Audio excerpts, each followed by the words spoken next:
क्या आप भी ज्यादा प्रोडक्टिव, सक्सेसफुल और बैलेंस्ड लाइफ जीना चाहते हैं? क्या आपको लगता है कि मेहनत तो बहुत करते हैं, लेकिन रिजल्ट्स उतने अच्छे नहीं आते? अगर हां, तो स्टीफन आर कोवे की यह बुक आपकी लाइफ बदल सकती है। यह बुक सिर्फ कामयाबी के बारे में नहीं है, बल्कि यह सिखाती है कि कैसे सही आदतें अपनाकर आप ज्यादा प्रभावशाली, इफेक्टिव बन सकते हैं, चाहे पर्सनल लाइफ हो, करियर हो या रिलेशनशिप्स।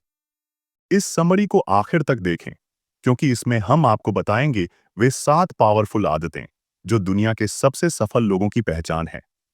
पहली आदत, बी प्रोएक्टिव। प्रोएक्टिव बने, रिएक्टिव नहीं। क्या आपने कभी सोचा है कि कुछ लोग मुसीबतों में भी शांत और समझदार कैसे बने रहते हैं, जबकि कुछ लोग छोटी छोटी बातों पर भी आपा खो देते हैं?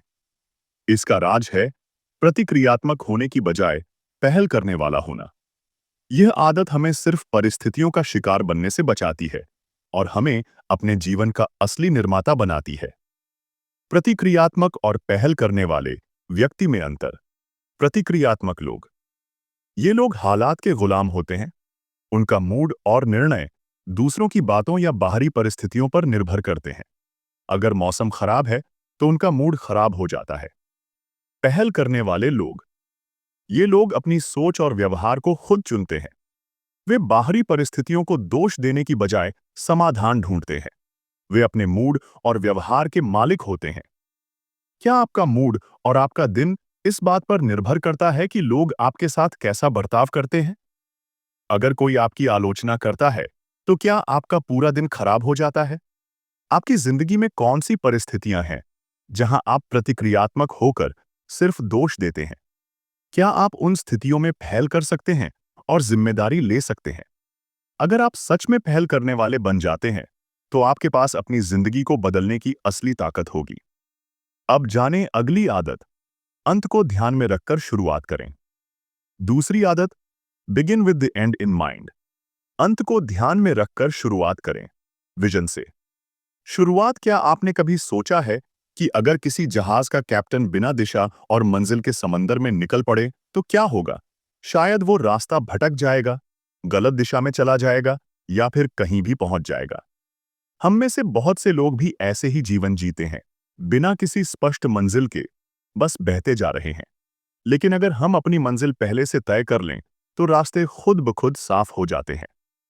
अंत को ध्यान में रखकर शुरुआत करने का असली मतलब क्या है? इस आदत का मतलब है पहले अपने लक्ष्यों को स्पष्ट करना और फिर उसी के अनुसार अपने फैसले लेना। जब आप यह जानते हैं कि आपको कहां पहुंचना है, तो आप अपना हर कदम सोच समझकर उठाते हैं। यह आदत आपकी जिंदगी को सही दिशा देती है और आपको उन चीजों पर ध्यान केंद्रित करने में मदद करती है जो आपके लिए सबसे ज्यादा महत्वपूर्ण है। एक चित्रकार से किसी ने पूछा, आप इतनी खूबसूरत पेंटिंग कैसे बना लेते हैं? चित्रकार ने मुस्कुराते हुए कहा, जब मैं कैनवास पर ब्रश चलाना शुरू करता हूं, तो मेरे दिमाग में पूरी तस्वीर पहले से ही तैयार होती है। मैं सिर्फ उस तस्वीर को कैनवास पर उतारता हूं। अगर आप अपनी जिंदगी की तस्वीर पहले से तैयार करेंगे, तो उसे जीना भी आसान हो जाएगा। आप एक बिजनेस शुरू करना चाहते हैं, लेकिन बिना किसी योजना के शुरुआत करते हैं। कुछ समय बाद आपको समझ नहीं आता कि आगे क्या करना है। अंत को ध्यान में रखकर शुरुआत। सबसे पहले यह सोचें कि आप 5 साल बाद इस बिजनेस को कहां देखना चाहते हैं। फिर उसी हिसाब से हर कदम उठाएं। मान लीजिए, आप अपनी पढ़ाई में सफल होना चाहते हैं, लेकिन अगर आपके पास यह स्पष्ट नहीं है कि किस क्षेत्र में सफल होना है, तो आपकी मेहनत बिखर सकती है। अगर आप अपनी जिंदगी का अंत पहले से सोचकर जीते हैं, तो हर कदम आपको अपनी मंजिल के और करीब ले जाएगा। अब जानते हैं अगली आदत, सबसे जरूरी काम पहले करें। तीसरी आदत, पुट फर्स्ट थिंग्स फर्स्ट। सबसे जरूरी काम पहले करें, प्राथमिकताओं का सही चुनाव। क्या आपने कभी ऐसा महसूस किया है कि आपकी टू डू लिस्ट हर दिन लंबी होती जा रही है, लेकिन सबसे जरूरी काम कहीं पीछे छूट जाते हैं? क्या आपके दिन का ज्यादा समय ऐसे कामों में निकल जाता है जो जरूरी तो नहीं, लेकिन तुरंत करने पड़ते हैं? अगर हां, तो शायद आपको सबसे जरूरी काम पहले करने की आदत की जरूरत है। सबसे जरूरी काम पहले करने का असली मतलब क्या है? यह आदत सिर्फ टाइम मैनेजमेंट के बारे में नहीं है, बल्कि यह सेल्फ मैनेजमेंट है। इसका मतलब है अपनी प्राथमिकताओं को पहचानना और अपने काम को इस तरह से व्यवस्थित करना कि जो सबसे महत्वपूर्ण है उसे सबसे पहले किया जाए। यह आदत हमें उन कामों से बचाती है जो दिखने में जरूरी लगते हैं लेकिन वास्तव में हमारे लक्ष्यों से मेल नहीं खाते। मान लीजिए आपके पास परीक्षा की तैयारी करनी है, लेकिन दोस्त का फोन आ जाता है कि बाहर घूमने चले। तत्काल लेकिन कम जरूरी काम, दोस्त के साथ घूमने जाना।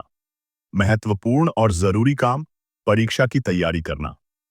अगर आप महत्वपूर्ण को पहले रखते हैं तो आप परीक्षा में बेहतर करेंगे और बाद में समय मिलने पर दोस्तों से भी मिल सकते हैं। क्या आप अपने समय का उपयोग वैसे ही कर रहे हैं जैसे आप अपने पैसों का करते हैं, सोच समझकर, प्राथमिकता के हिसाब से, या फिर आप अपने समय को छोटी छोटी उलझनों में खो देते हैं? अगर आप सच में सबसे जरूरी काम पहले करने की आदत डाल लेते हैं तो आपकी सफलता और जीवन में संतुलन निश्चित ही बेहतर होगा। अगली आदत पर ध्यान दें, जीत जीत का सोचें। चौथी आदत, थिंक विन विन। जीत जीत का सोचें, सफलता की नई परिभाषा। क्या आपने कभी सोचा है कि जिंदगी में हर बातचीत या निर्णय एक खेल की तरह क्यों लगता है? जैसे या तो आप जीतते हैं या हारते हैं। लेकिन क्या हर खेल में किसी का हारना जरूरी है? क्या ऐसा हो सकता है कि दोनों ही टीमों की जीत हो बिना किसी के हारने के? यही है जीत जीत का सोच, एक ऐसा दृष्टिकोण जो आपकी सोच को बदल सकता है। जीत जीत का सोच असल में है क्या? यह सोच सिर्फ किसी समझौते का हिस्सा नहीं है, बल्कि यह एक माइंडसेट है, एक ऐसा नजरिया जो रिश्तों को मजबूत करता है और प्रतिस्पर्धा को सहयोग में बदल देता है। इसका मतलब है कि आप अपने फायदे के साथ साथ सामने वाले के फायदे का भी ध्यान रखते हैं। जब आप मेरी जीत तुम्हारी हार से आगे बढ़कर मेरी जीत तुम्हारी जीत की सोचने लगते हैं, तभी असली सफलता मिलती है। ऑफिस में प्रमोशन की लड़ाई है, आपका सहकर्मी भी मेहनत कर रहा है लेकिन आप भी जीतना चाहते हैं। एल सामान्य सोच, मुझे ही प्रमोशन मिलना चाहिए वरना मेरी मेहनत बेकार हो जाएगी। जीत जीत की सोच, क्या हम मिलकर ऐसी प्रोजेक्ट लीड कर सकते हैं जिससे हम दोनों का ग्रोथ हो और टीम को भी फायदा मिले? क्या आपकी सफलता सिर्फ आपकी ही होनी चाहिए या आप दूसरों को भी साथ ले सकते हैं? दो दोस्त एक ही बिजनेस आइडिया पर काम करना चाहते हैं। प्रतियोगिता वाली सोच, अगर उसने पहले शुरू कर लिया तो मैं हार जाऊंगा। जीत जीत की सोच, हम दोनों अपने अपने टैलेंट को मिलाकर इसे और बड़ा बना सकते हैं। एक की स्ट्रेंथ दूसरे की कमजोरी को कवर कर सकती है।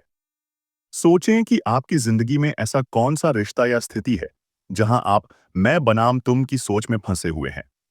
क्या कोई ऐसा रास्ता है जिससे दोनों जीत सकते हैं? अगर आप सच में जीत जीत की सोच को अपनाते हैं तो सिर्फ आपकी जिंदगी नहीं बल्कि आपके आसपास के लोगों की जिंदगी भी बेहतर हो सकती है। अब जानिए अगली आदत, पहले समझें फिर समझाएं। पांचवी आदत, seek first to understand then to be understood. पहले समझें फिर समझाएं। क्या आपने कभी महसूस किया है कि जब भी कोई अपनी बात कहता है तो हम सिर्फ जवाब देने के लिए सुनते हैं, समझने के लिए नहीं? हम में से ज्यादातर लोग बातचीत के दौरान सुनने के बजाय सोचने में लगे रहते हैं। अगला जवाब क्या देना है, अपनी बात को सही कैसे साबित करना है। यही कारण है कि अक्सर हमारी बातचीत बहस में बदल जाती है और हम एक दूसरे को सही मायनों में समझ नहीं पाते। इस आदत का असली मतलब क्या है? इस आदत का मतलब है कि हम सच में किसी को समझने की कोशिश करें, बिना किसी पूर्वाग्रह के, बिना कोई धारणा बनाए। यह सिर्फ सुनने के बारे में नहीं है, बल्कि समझने के बारे में है। जब हम किसी को पूरी तरह से समझते हैं, तो हमारी प्रतिक्रिया भी सटीक और प्रभावशाली होती है। एक पिता अपने बेटे पर चिल्ला रहा था कि वह पढ़ाई पर ध्यान क्यों नहीं देता। बेटा लगातार कहने की कोशिश कर रहा था कि उसे कोई परेशानी है, लेकिन पिता सुन ही नहीं रहे थे। बाद में पता चला कि बेटे के स्कूल में कोई उसे तंग कर रहा था, जिससे उसका मन पढ़ाई में नहीं लग रहा था। अगर पिता ने पहले समझने की कोशिश की होती, तो यह समस्या पहले ही हल हो जाती। सोचें, क्या आप भी कभी बिना समझे अपनी राय दे देते हैं? अगर आपके दोस्त ने कोई गलती कर दी और आपको बताई, सामान्य प्रतिक्रिया, तुम्हें ऐसा नहीं करना चाहिए था, मैं होता तो ऐसा कभी नहीं करता। समझने वाली प्रतिक्रिया। मैं समझ सकता हूं कि तुम्हें कैसा लग रहा होगा। बताओ, ऐसा क्यों हुआ? जब आप समझने के लिए सुनते हैं, तो सामने वाला न सिर्फ अपनी बात खुलकर कहता है, बल्कि आपका विश्वास भी बढ़ता है। जब आप समझने की कोशिश करते हैं, तो आप सही कारण तक पहुंचते हैं और बेहतर तरीके से सुधार कर पाते हैं। जब आप दूसरों से बात करते हैं, तो क्या आप सच में समझने की कोशिश करते हैं या सिर्फ जवाब देने के लिए सुनते हैं? क्या आप लोगों को जज करते हैं या समझने की कोशिश करते हैं? अगर आप सच में रिश्तों को मजबूत बनाना चाहते हैं और गहरी समझ विकसित करना चाहते हैं, तो अगली आदत पर ध्यान दें। सिनर्जी बनाना। छठी आदत, सिनर्जाइज, सहयोग से शक्ति। क्या आपने कभी सोचा है कि क्यों एक अकेला इंसान पहाड़ नहीं हिला सकता, लेकिन हजारों लोग मिलकर पर्वतों का भी रुख बदल सकते हैं? सिनर्जी का मतलब यही है, अलग अलग लोगों की क्षमताओं को जोड़कर ऐसा परिणाम लाना जो अकेले मुमकिन न हो। सिनर्जी का असली मतलब क्या है? यह सिर्फ टीम वर्क नहीं है, बल्कि यह टीम वर्क का मास्टर लेवल है। इसका मतलब है कि हम एक दूसरे की कमजोरियों को समझते हैं और उनकी जगह अपनी ताकतें लगाते हैं। अगर आप अपने रास्ते में हर किसी को प्रतियोगी मानेंगे, तो आप सिर्फ अपने लिए लड़ेंगे। लेकिन अगर आप दूसरों को सहयोगी मानेंगे, तो आप सबके लिए जीत पाएंगे। आप एक ग्रुप प्रोजेक्ट पर काम कर रहे हैं। टीम में कोई एक अच्छा लेखक है, कोई रिसर्च करने में माहिर है और कोई प्रेजेंटेशन में शानदार है। अगर हर कोई सिर्फ अपना ही काम करे, तो रिजल्ट औसत होगा। लेकिन अगर आप सबकी ताकतें जोड़ दें और अपनी कमजोरियों को स्वीकारें, तो रिजल्ट एक्स्ट्रा ऑर्डिनरी होगा। सोचें, क्या आप अपनी टीम में हर किसी की ताकत पहचानते हैं या सिर्फ अपनी काबिलियत दिखाना चाहते हैं? प्रकृति को देखें। एक मधुमक्खी फूलों से परागण करती है और फूल बदले में उसे शहद बनाने का अवसर देते हैं। यह सिनर्जी का सबसे बड़ा उदाहरण है। दो अलग अलग जीवों की सहयोग से एक नया जीवन जन्म लेता है। सोचें, क्या आप अपनी जिंदगी में लोगों के साथ सिनर्जी बना रहे हैं या सिर्फ अपने फायदों पर ध्यान देते हैं? क्या आप अपनी टीम या अपने रिश्तों में मैं को ज्यादा महत्व देते हैं या हम को? क्या आप सिर्फ अपने फायदे के बारे में सोचते हैं या दूसरों के साथ मिलकर आगे बढ़ने की सोच रखते हैं? अगर आप असली सफलता चाहते हैं, तो अगली और सबसे जरूरी आदत पर ध्यान दें, खुद को धारदार बनाए रखें। सातवीं आदत, शार्पन द सॉ। खुद को धारदार बनाए रखें, खुद की देखभाल करें। यह आदत सबसे आखिरी क्यों है? क्योंकि यह सभी आदतों की जड़ है, नींव है। अगर आप खुद को मजबूत और स्वस्थ नहीं रखेंगे, तो बाकी आदतें भी कमजोर पड़ जाएंगी। यह आदत खुद को बेहतर बनाने के बारे में है, शारीरिक, मानसिक, भावनात्मक और आत्मिक रूप से। खुद को धारदार बनाए रखने का मतलब क्या है? सोचिए, आप एक लकड़हारे हैं और आपके पास एक कुल्हाड़ी है। हर दिन आप जंगल में जाकर पेड़ काटते हैं। शुरुआत में आपकी कुल्हाड़ी तेज होती है और आप जल्दी जल्दी पेड़ काटते हैं। लेकिन जैसे जैसे समय बीतता है, कुल्हाड़ी की धार कमजोर पड़ती जाती है। अगर आप उसे समय समय पर तेज नहीं करेंगे, तो आपकी मेहनत बढ़ती जाएगी और परिणाम घटते जाएंगे। क्या आप सिर्फ काम में लगे रहते हैं या खुद को बेहतर बनाने के लिए समय निकालते हैं? क्या आपकी कुल्हाड़ी की धार कमजोर हो रही है? अगर हां, तो अब समय आ गया है उसे तेज करने का। इस सातवीं आदत से आप बाकी सभी आदतों को मजबूत बना सकते हैं और अपने जीवन को संतुलित और प्रभावशाली बना सकते हैं। अगर आप इन 7 आदतों को अपनी जिंदगी में उतार लेंगे, तो आप भी हाईली इफेक्टिव पर्सन बन सकते हैं। अब सवाल ये है, आप इन 7 में से कौन सी आदत को सबसे पहले अपनाने वाले हैं? कमेंट करके बताइए, और अगर ये समरी पसंद आई हो तो इसे शेयर कीजिए, ताकि और लोग भी अपनी जिंदगी बदल सकें। सफलता उन्हीं को मिलती है जो खुद को लगातार सुधारते रहते हैं। धन्यवाद।